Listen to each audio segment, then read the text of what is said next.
Hey everyone, welcome. This deep dive. We're going to be talking all about Black History Month Okay. and going beyond just like the surface level stuff, like Yeah. actually making workplaces inclusive. Yeah. Yeah. For the whole year. Yeah, exactly. Year round. Mm-hmm. We're looking at this article called Usastayit, Ahusayit. Okay. It's a mouthful, I know, but it translates to Black History Month, creating an inclusive workplace culture. Gotcha.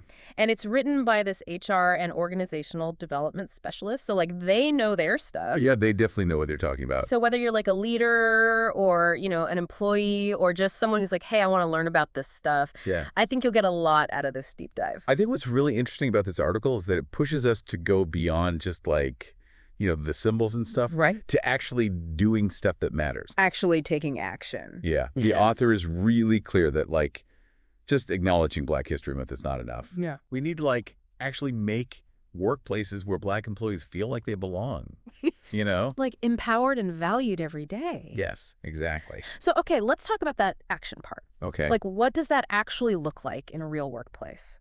Well, the author has a good suggestion. Mm. And it might be something we overlook sometimes, just like What's that?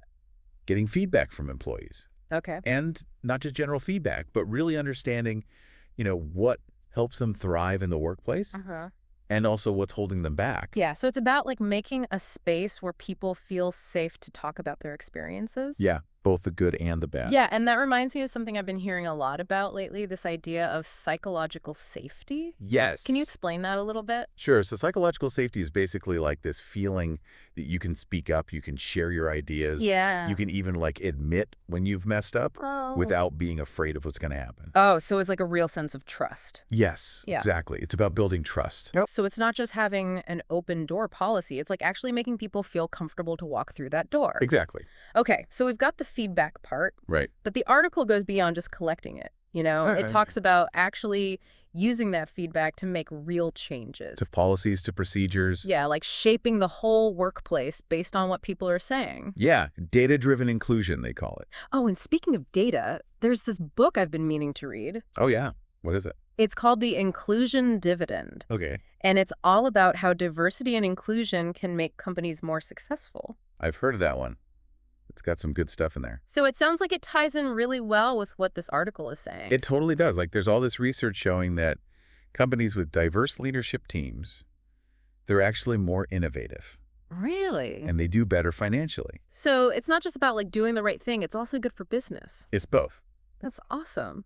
Okay, so we've talked about data and feedback, but the article also talks about changing the way we do things. Yeah, not being afraid to adapt. Right, and there's this really cool story in the article about an organization that totally changed how they did Heritage Months and Awareness Months. Oh, yeah, I remember that. Back in 2020. Yeah, they realized what they were doing before wasn't really creating the kind of inclusive culture they wanted. So what did they do? They made this employee-led committee, and this committee, their whole job is to make sure that diversity and inclusion are part of the company culture all the time. So it's not just a once-a-year thing. Exactly. That's a big change. What kind of impact did that have?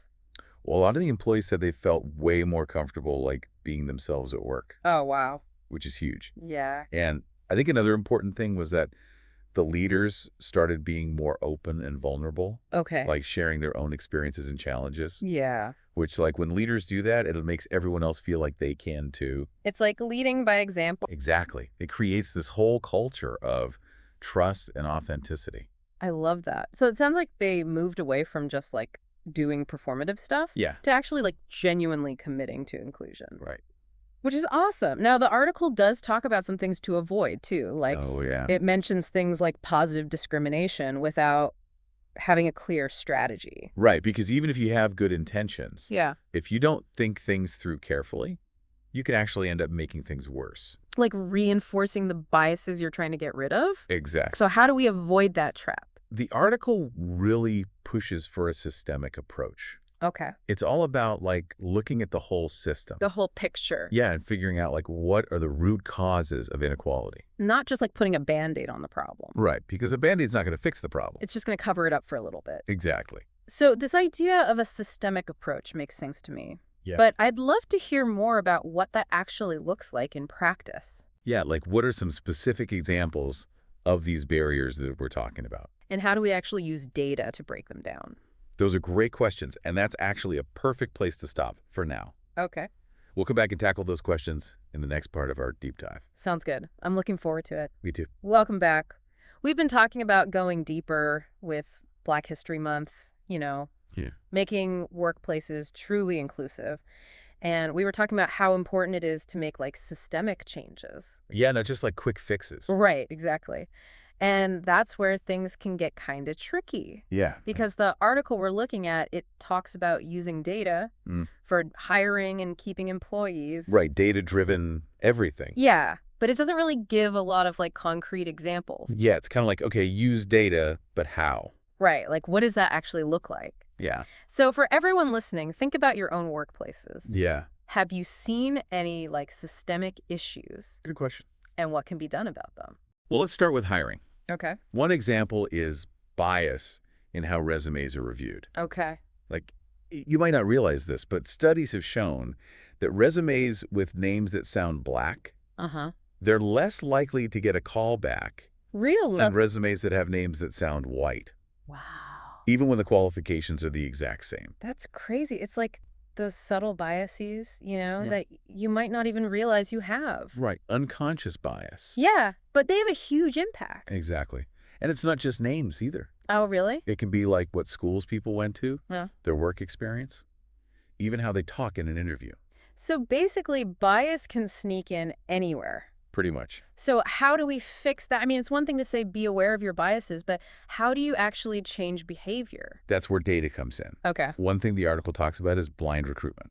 Okay. What's that? So it's basically like taking off all the identifying information from the resumes. Oh, interesting. So when the recruiters are looking at them, they're just seeing skills and experience. They're not getting distracted by other stuff. Exactly. I like that. That's a really practical solution. Yeah. But bias in hiring, that's just one part of the problem, right? Oh, yeah, for sure. The article also talks about mentorship and sponsorship, Mm-hmm. or rather, the lack of access to those things. Yeah, that's a big barrier for a lot of Black employees. So it's like they might not have those connections with senior leaders. Yeah, the people who can advocate for them. Help them move up.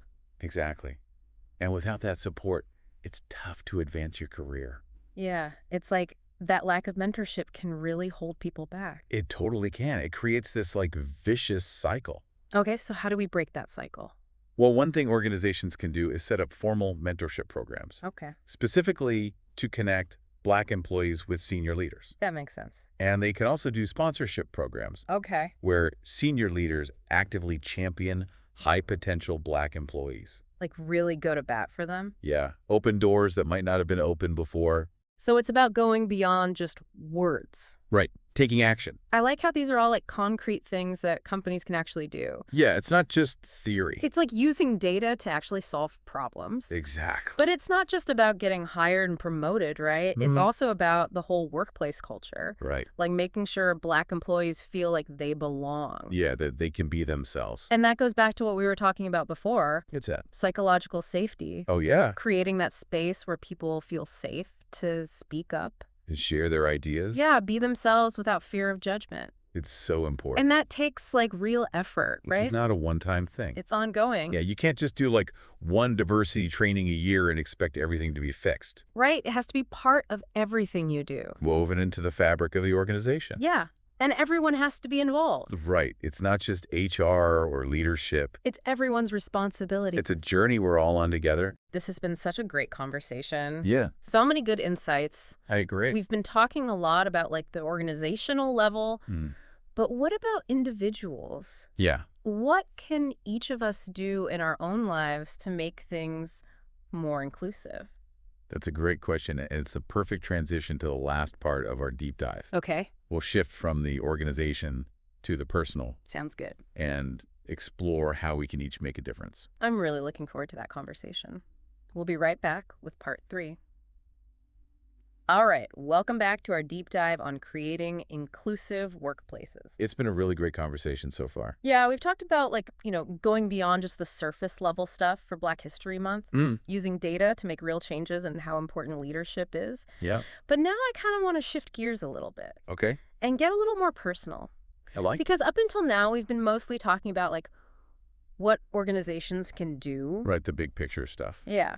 Right. But as we wrap up this deep dive, I'd love to hear your thoughts on, like, what can each of us do as individuals to make the world a more inclusive place? I think that's a really important question. Because ultimately, like, real change has to start with us, right? Absolutely. It's like that saying, be the change you want to see. Yeah, exactly. Yeah. But how do we even begin with that? Well, I think the first step is to admit something.